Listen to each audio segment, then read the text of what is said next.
Assalamualaikum warahmatullahi wabarakatuh. Hadirin, dari sekian peristiwa yang terjadi di bulan Sya'ban, yang paling berkesan dan di antara yang memiliki pesan kuat adalah turunnya ayat dan perintah tentang puasa Ramadan. Ayat kewajiban puasa Ramadan diturunkan oleh Allah Subhanahu wa Ta'ala bukan di bulan Ramadan, tapi tepatnya di bulan Sya'ban, hari Senin, bulan Sya'ban, tahun kedua Hijrah. Ada hal yang sangat menarik ketika diturunkan ayat ini, yang para ulama setidaknya memberikan beberapa catatan-catatan utama. Catatan pertama adalah terkait dengan pembuka ayat yang diturunkan yang mengiringi kewajiban puasa. Quran surah kedua Al-Baqarah ayat 183. Ayat inilah yang Allah turunkan kepada Nabi Muhammad SAW di hari Senin bulan Sya'ban tahun kedua Hijrah. Tepatnya pada memasuki akhir di tahun kedua Hijrah di bulan Sya'ban, 2 tahun kurang lebih Nabi telah berada di Yathrib yang kelak kita kenal dengan Al-Madinah Al-Munawwarah. Allah berfirman, A'udzu billahi minasyaitonir rajim. Bismillahirrahmanirrahim. Ya ayyuhalladzina amanu kutiba 'alaikumus shiyam kama kutiba 'alal ladzina min qablikum la'allakum tattaqun. Ya ayyuhalladzina amanu. Kalimat ini membuka kewajiban puasa sebelum Allah Subhanahu wa Ta'ala menegaskan perintahnya. Dibuka dengan panggilan, disertakan dengan kata iman. Ya ayyuhalladzina amanu. Bila kita membuka terjemah di mushaf, kesan ayat ini akan terasa biasa, karena kesannya hanya terbaca dan terdengar, hei orang-orang beriman. Tapi kalau kita mengkaji kedalaman bahasa Al-Quran dan menerapkan standar gramatikal bahasa Arab di dalamnya, maka kita akan temukan keindahan panggilan ini yang sekaligus menunjukkan betapa rahmannya Allah kepada insan beriman. Ya harfun nida linida'il qarib wal mutawassit wal ba'id. Ya itu huruf panggilan dalam gramatikal bahasa Arab di Nahwu untuk memanggil objek dengan 3 jarak utama, yang dekat, yang menengah, yang jauh. Di dalam bahasa Arab setidaknya ada 14 huruf panggilan. Ada a, ada ya, ada aya, ada wa, dan seterusnya. Tapi di dalam Al-Quran yang digunakan itu hanya 1, ya. 361 kali disebutkan dalam Al-Quran. Setelah itu digunakan kata ayyuha, disebutkan 150 kali dalam Al-Quran. Ayyunya munada yang berfungsi sebagai ta'kid, menguatkan inti panggilan. Haknya tanbih, mengingatkan pentingnya informasi yang disampaikan lewat panggilan. Alladzina disebutkan sebanyak 1080 kali dalam Al-Quran. Isim mausul, konjungsi, menunjuk objek tanpa batas, tanpa sekat, baik laki-laki, perempuan, tua, muda, besar, kecil, punya jabatan, tak punya jabatan, kaya, cukup, siapapun ia, sepanjang ia merasa beriman. Kalau kita gabungkan bagian-bagian tadi yang telah diurai oleh khatib, maka kita temukan penafsirannya demikian. Hei seluruh yang telah menyatakan beriman, siapapun kalian, baik lelaki, perempuan, dengan seluruh lapisan strata sosialnya, aku ingatkan ada hal yang penting yang akan disampaikan bagi kalian semua pemilik iman, walaupun keadaan iman kalian itu berbeda-berbeda saat aku panggil ini, walaupun status iman kalian itu tidak sama saat ayat ini diturunkan. Ada yang imannya kuat sehingga terasa dekat dengan Allah, ada yang imannya menengah, ia akan datang saat dipanggil saja. Ada yang imannya tipis, Ia bahkan datang saat akhir panggilan itu dihadirkan. Contoh kita cek bab salat, karena kata iman pertama kali ditampilkan dalam Al-Quran disandingkan dengan kata salat. Al-Baqarah di ayat ketiga, alladzina yu'minuna bil ghaibi wa yuqimunas shalah. Dan menariknya, kata salat dalam Al-Quran disebut dengan iman. Al-Baqarah ayat 143, wa ma kana Allahu liyudhi'a imanakum. Jadi di antara untuk menguji dan melihat parameter kekuatan iman kita, Allah memberikan gambaran lihat di bab salat. Bahkan dari sejak panggilan azan menentukan standar iman kita. Al-Anfal surah ke-8 di ayat kedua bahkan menggunakan adatul hasri, huruf pembatas, innamal mu'minuna alladzina idza dzukirallahu wajilat qulubuhum. Standar orang beriman itu bisa dicek. Yang paling standar, paling pokoknya, jika disebutkan nama Allah, maka ada konfirmasi getaran di hatinya. Kapan disebutkan nama Allah sehingga terdengar di telinga kita? Telinga bahasa Arabnya udhun, jamaknya adzan. Jadi adzan bukan hanya panggilan yang disiapkan terdengar oleh orang yang masih punya telinga. Karena itu adzan desainnya adalah kalimat yang terdengar di setiap waktu tanpa putus 24 jam. Itu yang menjadikan setiap kota beda sekian detik, beda sekian menit, beda sekian sampai jam untuk menunjukkan semua dunia mendapatkan pendengaran dari azan itu. Dan azan dikumandangkan, diperdengarkan di telinga kita 5 waktu setiap pergantian waktu dalam sehari. Subuh diperdengarkan, siang diperdengarkan, sore sampai ke menjelang malam, sampai ke malam. Untuk apa tujuannya? Untuk menguji ada konfirmasi iman tidak dalam jiwa kita. Karena Nabi mengatakan ada orang nanti yang yusbihu mu'mina wa yumsi kafira. Paginya ada iman, sorenya hilang. Siangnya tipis, sore hilang. Allahu akbar, Allahu akbar. Innas salata kanat 'alal mu'minina kitaban mawquta. Salat itu waktunya bagi insan beriman, konfirmasi keimanannya, dan dia tahu tentang waktunya. Orang yang ketika diseru dia datang, itu iman standar. Diseru datang, iman standar, menengah. Sebelum diseru dia siap-siap, itu imannya kuat, dekat jaraknya dengan Allah. Karena itu kita lihat penampilannya sudah siap. Sebelum subuh bahkan sudah datang dengan tahajud. Ada orang yang sudah lewat waktu, belum ada kesadaran, tapi mengaku beriman, iman tipis. Nah, itu gambaran untuk menguji bagaimana kadar iman kita.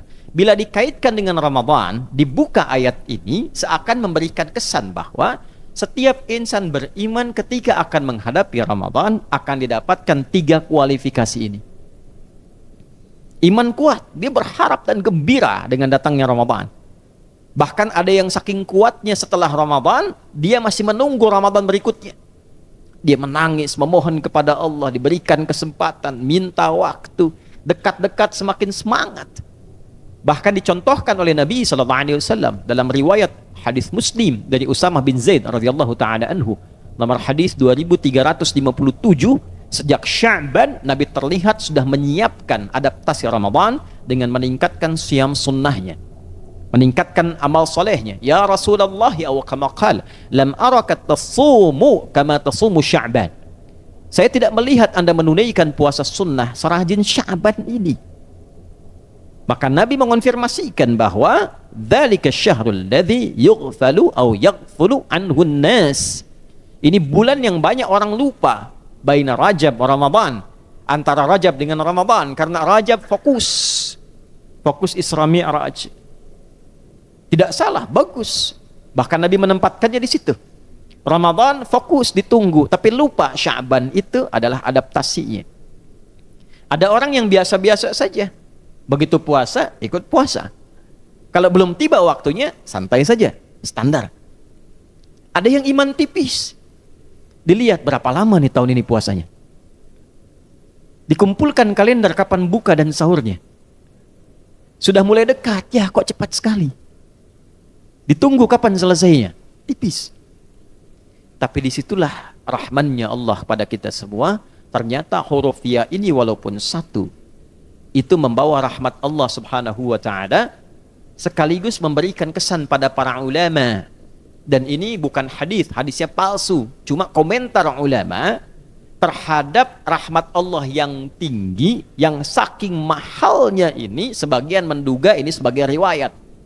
Ya, Ramadan awwaluhu rahmat, wa awsatuhu maghfirah, wa akhiruhu itqum minan nar.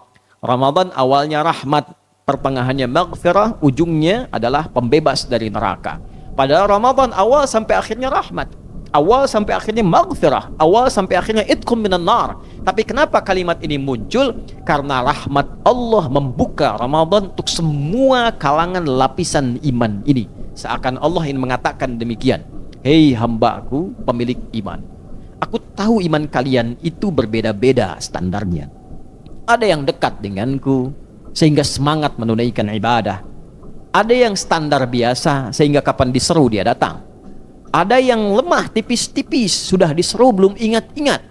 Aku tegaskan, munada, aku ingatkan, aku akan berikan kepadamu satu amalan. Apa itu? Kutiba alaikumussyam.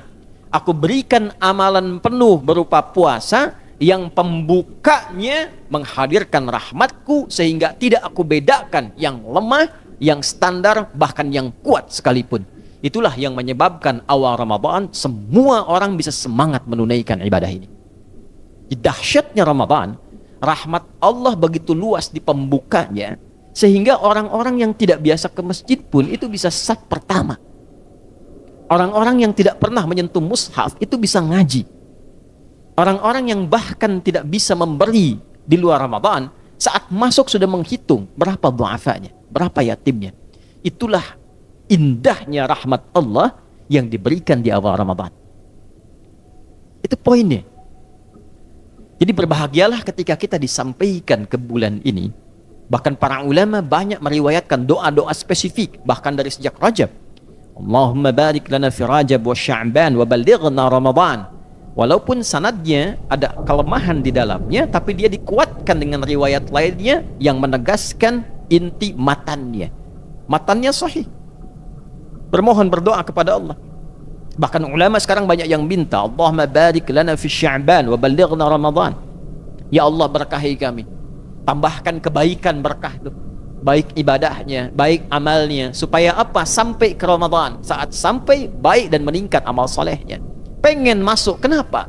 Karena rahmat Allah mahal, ampunan Allah itu mahal. Baru masuk pertama malamnya, kita diajarkan dengan sanad yang sahih dari Nabi, ijazahnya langsung ke Sayyidah Aisyah. Kalimat ini dibacakan baru 2 rakaat tarawih, lalu kita bacakan, Allahumma innaka afuwun. Riwayat lain, Allahumma innaka afuwun karim, tuhibbul afwa fa'fu anni. Ya Allah, Engkau yang paling sayang kepadaku. Engkau yang mencintai hambamu yang memohon ampunan dan maaf. Untuk itu ya Allah, dengan sifat mulia dan sayangmu, ampuni dan maafkan kesalahanku. Siapa yang bersamaan kalimatnya dengan aminnya malaikat, gugur semua dosa yang pernah dikerjakan di masa lalunya. Baru malam pertama, baru 2 rakaat salat tarawih. Itulah sebabnya disebut tarawih dari kata tarawihah, yang membuat tenang jiwa kita, damai hati kita, karena merasa doa diampuni, tenang dalam ibadah. Wafat setelah itu husnul khatimah, Ramadan. Waktu lain tidak ditemukan. Ya, ini yang menjadikan Allah meminta kepada kita dengan menggunakan kata kutiba. Kutiba alaikumussyam. Allah tidak mengatakan furida. Bab waris pakai furida. Kitaban mafruda. Yang lain menggunakan aujaba. Tapi Ramadan menggunakan kata kutiba dan bentuknya pasif. Fi'il madhi majhul. Ya, kata kutiba itu bentuk pasif dari kataba. Kalau dimunculkan aktifnya kataba, subjeknya mesti ada, kataballahu alaikumussyam. Kenapa dirubah pasif, dihilangkan kata Allahnya? Karena bagi orang beriman semua perintah itu mutlak dari Allah. Sami'na wa ata'na. Orang beriman gak tanya lagi. Ini pasti Allah perintahkan. Kalau sudah Allah perintahkan, ada kebaikan untuk saya. Itulah yang menjadikan semua orang Islam ketika mendengar ya ayyuhalladzina amanu, semua gembira karena ada rahmat Allah diturunkan di dalamnya. Dia tak perlu tanya lagi kenapa Allah perintahkan. Jadi kalau masih ada yang bertanya kenapa Allah perintahkan saya puasa, ini menunjukkan belum ada kegembiraan paripurna dalam imannya. Dengan kata lain, belum lengkap kesempurnaan imannya. Kutiba dari kata kataba, asalnya sesuatu yang teratur, rapi, tersusun baik. Itulah sebabnya buku disebut dengan kitab. Menulis disebut dengan kataba. Kenapa? Karena kalau Anda menulis yang teratur, yang tersusun, yang rapi, yang baik. Buku itu disebut bagus kalau selesai, terstruktur. Daftar isinya dimulai dengan pengantarnya, kerangkanya, isi sampai penutup kesimpulannya, biografinya. Itulah buku, tersusun, teratur, rapi. Seakan Allah ingin mengatakan, aku wajibkan kalian puasa dengan hukum yang teratur, dengan aturan yang jelas, dan aturlah diri kalian sebelum memasukinya. Kenapa? Karena rahmat Allah yang tinggi, bonus diberikan di awal, tapi tidak menjamin itu bertahan sampai akhir. Itu yang menjadikan awal Ramadan masjid penuh semua, tapi di pertengahan terjadi kemajuan, safnya maju, di akhir makin maju. Orang lebih berkesan mengejar mudik dunia dan tidak ingat mudik akhirat. Begitu kendaraan disiapkan di tengah-tengah, tidak sampai ke kampungnya, tapi disampaikan ke kampung akhiratnya. Maka Allah ingin memberikan kesan kepada kita, atur kegiatan sebelum Ramadan, siapkan kurikulumnya, sehingga rahmat Allah bisa dipertahankan sampai akhirnya, maghfirah Allah bisa dijemput sampai akhirnya, dan yang terakhir, diri kita terbebas dari ancaman neraka sampai dengan akhirnya. Itulah yang menjadikan Nabi memberikan komentar yang singkat dan padat, naik ke mimbar beliau dengan 3 undakan, diaminkan oleh malaikat. Bahkan ada riwayat konon mengatakan malaikat yang menyampaikan, Nabi mengaminkan. Didokumentasikan ini oleh Al-Hakim An-Naisaburi dalam kitabnya Al-Mustadrak. Di antara kalimatnya yang populer, kama qala Rasulullah sallallahu alaihi wasallam, raghima anfu rajulin liman adraka ramadhana falam yughfar lahu. Sungguh keterlaluan, tercoreng hidungnya, belang hidungnya. Di Arab itu raghima anfu rajul, tersoreng hidungnya, wajahnya. Ini menunjukkan sikap keterlaluan dan terhina, kotor. Dulu JP Koen, seorang pejabat yang menguasai Batavia, gubernurnya, sampai sekarang di Kota Tua masih diabadikan itu tempatnya. Dia punya keponakan perempuan, itu berzina dengan prajuritnya. Begitu diketahui, diberikan hukuman. Hukumannya persis sama dengan dalam syariat Islam, menerapkan hukum Kristen, rajam bagi pezina. Maka dihukum, yang keponakannya dieksekusi mati, yang prajuritnya dieksekusi mati. Yang laki-laki sebelum dieksekusi, dia mengambil arang, dicoret dulu di hidungnya sehingga menjadi belang. Dari situlah muncul istilah hidung belang. Asalnya untuk menghinakan. Jadi perbuatan terhina, perbuatan tidak pantas. Nah, itu nasab kalimat itu ke-15 abad lalu, itu kalimatnya raghima anfu rajulin. Sungguh terhina, sungguh keterlaluan, sungguh jauh dari rahmat Allah. Siapa? Liman adraka ramadhana falam yughfar lahu. Orang yang sudah diberi kesempatan sampai di bulan Ramadan tapi tak mampu menyiapkan dirinya untuk mendapatkan ampunan Allah Subhanahu wa taala. Berbahagialah kita mungkin mendapatkan kesempatan untuk disampaikan ke Ramadan, karena boleh jadi ada hamba-hamba Allah yang mendahului kita. Husnudzannya, lihatlah sejak Rajab, Sya'ban, saya selalu mengamati dengan singkat, banyak orang-orang baik pulang, ulama, orang saleh, orang baik. Mungkin Allah sesuai dengan ajal mereka mewafatkan mereka ini karena sudah dipandang cukup baik, terampuni dosanya, dan layak untuk pulang dalam keadaan husnul khatimah. Kita masih membutuhkan Ramadan untuk memperbaiki keadaan kita sebelum pulang kepada Allah. Kalau dengan kesempatan itu di depan mata diberikan belum juga bersungguh-sungguh, maka dengan cara apa lagi Allah mesti mengampuni dosa kita.